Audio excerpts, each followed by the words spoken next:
தற்போதைய செய்தியை பார்த்து வருகிறோம். மார்ச் 31ஆம் தேதி ஞாயிற்றுக்கிழமை அனைத்து வங்கிகளும் செயல்படும் என்று தற்போது ரிசர்வ் வங்கி அறிவித்திருக்கிறது. நிதியாண்டின் இறுதி நாள் என்பதால் பொதுமக்களின் பயன்பாட்டிற்காக வங்கிகள் திறந்திருக்கும் என்று ரிசர்வ் வங்கி கூறியிருக்கிறது.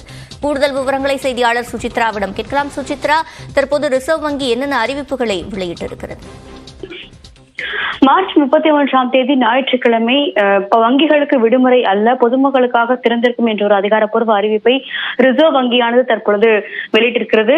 நிதியாண்டினுடைய இறுதி நாள் என்பதை கருத்தில் கொண்டு அனைத்து பரிவர்த்தனைகளுக்கும் எந்த ஒரு பிரச்சனையும் இல்லாமல் இருப்பதற்காக இந்த ஒரு அறிவிப்பை வெளியிடுவதாக தற்பொழுது ரிசர்வ் வங்கியானது அதிகாரப்பூர்வ ஒரு அறிவிப்பை வெளியிட்டுள்ளது. 31ஆம் தேதி ஞாயிற்றுக்கிழமை என்றாலும் பொதுமக்களுக்காகவும் அரசினுடைய செயல்பாடுகளுக்காகவும் இந்த வங்கிகள் திறந்திருக்கும் என்ற ஒரு அதிகாரப்பூர்வ அறிவிப்பை தற்பொழுது ரிசர்வ் வங்கியானது வெளியிட்டிருக்கிறது. குறிப்பாக இந்த நடப்பு நிதியாண்டில் முடிவடைய வேண்டிய அனைத்து பரிவர்த்தனைகளும் மார்ச் 31ஆம் தேதிக்குள் முடிப்பதற்கு ஏதுவாக இந்த ஒரு அறிவிப்பை வெளியிடுவதாக ரிசர்வ் வங்கியானது விளக்கத்தையும் தற்பொழுது அளித்துள்ளது. சிவரஞ்சனி, விவரங்களை வழங்கியமைக்கு நன்றி சுசித்ரா.